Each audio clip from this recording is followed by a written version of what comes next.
F1 and the FIA are in big trouble following some worrisome discoveries in simulator testing of an early 2026 car model.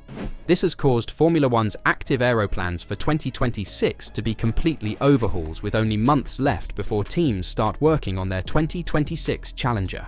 If they won't do this, the drivers won't be able to go full throttle without the possibility of losing the rear on the straight. It's even so bad that insiders are saying the 2026 cars simulations are slower than current F1 cars. What has gone wrong for F1, and will they be able to fix this in time? The new cars will have adjustable aero as part of an effort to improve car performance in order to suit the features of the new turbo hybrid engines, which have a 50/50 power split between the internal combustion engine and battery. The concept is that the car's wings will be able to operate in a high downforce configuration in corners to help delivering grip, then switch to a low drag form on the straights to help enhance straight line speed. One option being considered was to make only the rear wing flexible, since this would allow it to function seamlessly with DRS and be the least complicated solution. However, it is thought that work has also been done to figure out how to make the front wing active, such that the components aid to stall the aero, lowering downforce and drag. However, several teams have lately evaluated what is known as the baseline Fangio car model in simulators to attempt to understand how this might operate, and certain worrying traits have surfaced. According to those testing the new model, when the rear wing was in its most low drag configuration and the engine was at full power, the car was nearly undrivable, with many cases of drivers spinning on straights while accelerating or being unable to handle a tiny curve without the rear stepping out. This was caused by an estimated threefold increase in aero balance compared to what is currently seen when DRS is on. One insider even indicated that the only way to keep the cars from spinning was to drive so carefully that the lap times would be slower than contemporary Formula 2 machines. It is thought that FIA personnel recently visited team facilities to have a better grasp of what is going on and what can be learned from the simulator results. According to FIA sources, the movable aero concept will not function with the current configuration. Instead, the FIA has decided that the 2026 aero design would require the front and rear wings to operate more closely together if the cars are to produce the desired performance characteristics. This will very likely necessitate some modifications to the front wing layout.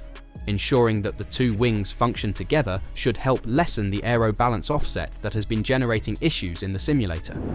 As work continued to shape the aerodynamic regulations before the end of June, Red Bull team principal Christian Horner stated that he appreciated the FIA listening to team concerns about what they were learning. He famously warned last year that F1 may end up with Frankenstein cars, since the chassis rules have to fit around the choice of power unit. "I think there's been some good progression," Horner said. "I think that the FIA have taken on board some of the feedback and some alterations have been made. We're waiting for the chassis regulations, which will be a fundamental part of the 2026 package now, and how that interacts with these power units. The various working groups are working hard on that, and it's important that we conclude something in the near future." Asked if the simulator findings from teams had been a cause for concern, Horner said, "The rules are the same for everybody at the end of the day. So, it's how you apply them and translate them. I don't think we're afraid of whatever the rules will be, as it's the same starting point for everybody. When they're finalised, that's when we'll no doubt discover whatever issues there are with the rules, but that's no different to any other regulation change. Are expecting big issue to arise when the rules are going to be introduced in 2026? And maybe a better question, will the teams be able to create a competitive car with all these new rules? As the aero rules aren't the only thing changing, the team will also have to brace for major engine changes in 2026. The foundation for the new regulations package, which would mostly eliminate the MGU-H and transition to entirely sustainable fuels, will definitely be a big challenge for the engine makers. The governing body has identified 4 key pillars that will support the package developed as a result of extensive research and development by the FIA, as well as collaboration between existing and potential new power unit manufacturers. These pillars are maintaining the spectacle, implying that the present 1.6-litre V6 internal combustion engine specification with a lower fuel rate will be mainly carried over. However, the sophisticated and expensive motor generator unit heat has been abandoned, as predicted, and is said to have been a condition for external parties to enter the grid, like Audi. A message of environmental sustainability also aligns with the automotive conglomerate's needs, as F1. will transition to entirely sustainable fuel while expanding the electrical deployment of the hybrid engine by up to 50%, equal to 350 kilowatts. Financial sustainability will be ensured by the implementation of a powertrain cost cap. The top figures are until 2025, with a cost ceiling of $95 million, rising to $130 million in 2026, excluding marketing, current generation PU activities, and customer team supplies. Financial fines and minor sporting penalties will be used to enforce smaller violations of the restriction, while more substantial violations will result in championship point reductions. The final specified pillar of the new regulations is that they are attractive to new power unit manufacturers. On the WMSC approval of the new rules, FIA President Suliem said, "The FIA continues to push forward on innovation and sustainability across our entire motorsport portfolio. The 2026 Formula One power unit regulations are the most high-profile example of that mission. The introduction of advanced PU technology along with synthetic sustainable fuels aligns with our objective of delivering benefits for road car users and meeting our objective of net zero carbon by 2030. Formula One is currently enjoying immense growth, and we are confident these regulations will build on the excitement our 2022 changes have produced. I want to thank all of the FIA management and technical staff involved in this process for their diligence and commitment in working together with all of our Formula One stakeholders to deliver this. I also want to thank our WMSC members for their consideration and approval of these regulations. But that isn't all for the engine, as Formula One will also return to the driver-operated KERS boost era in 2026, with a high-speed override mode option added to its energy deployment power unit map. It was previously revealed that the power unit's turbocharged 1.6-litre V6 internal combustion engine element will be reduced from 550 to 560 kilowatts to 400 kilowatts, 535 bhp, while the battery element will increase from 150 kilowatts to 350 kilowatts, 470 bhp, to compensate for the power loss, despite the removal of the MGU-H.